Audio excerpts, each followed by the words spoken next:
Ya, sejumlah daerah sudah melaksanakan normal baru. Ibarat katanya adalah kita berdamai dengan corona. Tapi kekhawatiran terbesar adalah jumlah pasien positif corona meningkat per harinya, pemirsa. Ini bagaimana? Lantas sudah tepatkah kita kemudian melaksanakan new normal kalau kondisinya begitu mengkhawatirkan? Itu yang akan saya bahas di malam hari ini. Sudah hadir di studio Dr. Faris Nurwidya, merupakan dokter spesialis paru. Selamat malam. Assalamualaikum Dr. Faris. Waalaikumsalam. Dan juga telah tersambung lewat sambungan Skype Mas Doni Garal Adian yang merupakan tenaga ahli utama KSP. Mas Doni, selamat malam. Selamat malam. Ya, dan di sini juga sudah hadir dari Surabaya, Jawa Timur. Ini juga sudah telah tersambung saya dengan Dr. Joni Wahyudadi, Ketua Rumpun Kuratif Gugus Tugas Percepatan Penanganan COVID-19 Provinsi Jawa Timur. Pak, bagaimana kemudian perkembangan terbaru langsung dari Jawa Timur ini menjadi yang tertinggi pasien positif coronanya, Pak? Iya, jadi memang diumumkan hari ini dari PAOC oleh Dr. Yuri, penambahan Jawa Timur cukup signifikan. Jadi kita juga harus berupaya lebih keras lagi. Ada beberapa kemungkinan dan ini sedang kita tracing, sedang kita dalami. Memang di Jawa Timur sedang giat kita melakukan apa yang kita nama dengan COVID Hunter.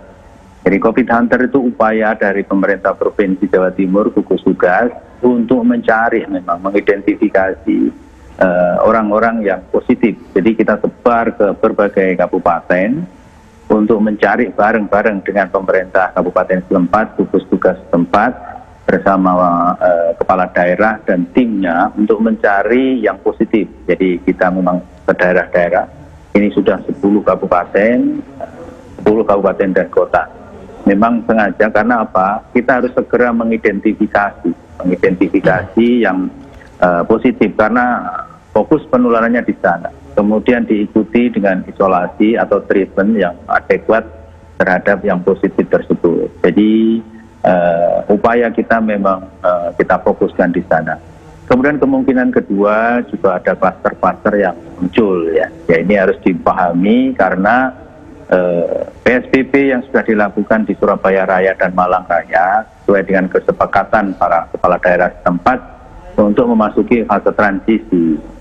Jadi fase transisi ini akan diganti, sebagai instrumen untuk menegakkan protokol kesehatan dengan perwali atau perbub sesuai dengan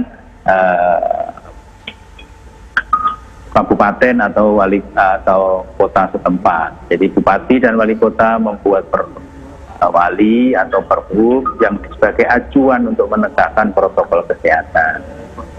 Nah ini kalau dari gugus tugas provinsi maka kita melakukan evaluasi juga dan evaluasi ini kita sampaikan ke mereka. Ibu Gubernur selalu round terus ke Surabaya Raya, ke Malang Raya ya. Tujuannya untuk memantau perkembangan di fase transisi ini. Nah memang dengan COVID Hunter kemudian dengan dibukanya beberapa sosial market ya, seperti pasar tradisional, mall dan lain-lain ya, semuanya kita buka. Kalau tidak diikuti dengan protokol kesehatan yang ketat, pasti case-nya akan naik. Jadi dua faktor ini yang harus kita pertimbangkan bersama. Dan ini saya yakin kalau kasusnya terus meningkat di kriteria yang WHO buat untuk memasuki fase transisi atau fase new normal, bila terjadi peningkatan case terutama penambahan case baru, kemudian transmission rate-nya, kemudian juga morbiditas, apalagi kalau ada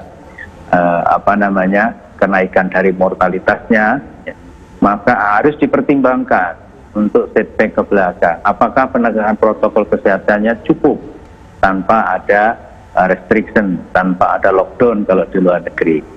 Kalau hanya dengan transisi saja cukup, secara epidemiologis itu memang menunjukkan tanda-tanda ada penurunan kasus baru, ada penurunan attack rate, ada penurunan transmission rate, ya, ada penurunan kematian, ya, monggo dilanjutkan. Okay. Kalau memang itu tidak memungkinkan, tidak ada tanda-tanda itu, bahkan ada peningkatan, di WHO dikatakan di situ. Harus dipertimbangkan kembali untuk melakukan restriksi atau melakukan restriksi ya betul atau Baik. Melakukan lockdown. Baik, Dokter Joni ditahan dulu karena saya mungkin akan tanyakan kepada Dokter Faris. Ini sudah di 3 bulan kita fight dengan corona. pun berkali-kali sudah ada edukasi. Kalaulah memang tinggi jumlah pasien COVID-19 khusus di Surabaya, ya memang karena tesnya juga dimasalkan. Tapi longgarnya ini di bagian mana? Karena masker sudah dipakai, cuci tangan, sosialisasi sudah sering. Bagaimana sih dokter? Ya, jadi terima kasih ya. Ini kita ingin berdamai dengan corona, tapi coronanya nggak mau berdamai sama kita. Jadi dia berperilaku seperti biasa, menyerang subjek yang lalai, ya. Dan sekarang kita lihat angkanya 1.331 ya. Jadi ini alarming number ya. Jadi harus ada evaluasi. Apakah kita akan melanjutkan new normal ini atau pemerintah memiliki skenario baru ya, karena kita harus melihat keadaan secara lebih mendetail, membaca RW, membaca kelurahan, membaca kecamatan, setiap level dibaca, dan disitulah kita mestinya bisa mengetahui di mana klaster pelanggaran itu terjadi ya. Karena satu pihak membuat pelanggaran pasti itu dampaknya luas. Kalau tenaga kesehatan itu kan dia cuma punya kekuatan untuk menyeru, untuk menasehati. Tapi kekuatan untuk memaksa itu ada di pemerintah. Jadi perlu ada upaya lebih sistematis untuk memaksakan agar orang tetap patuh menjalankan protokol kesehatan. Jadi setiap pelanggaran itu nilainya dampaknya sangat besar ya. Jadi apalagi sekarang 175 tenaga kesehatan sudah positif.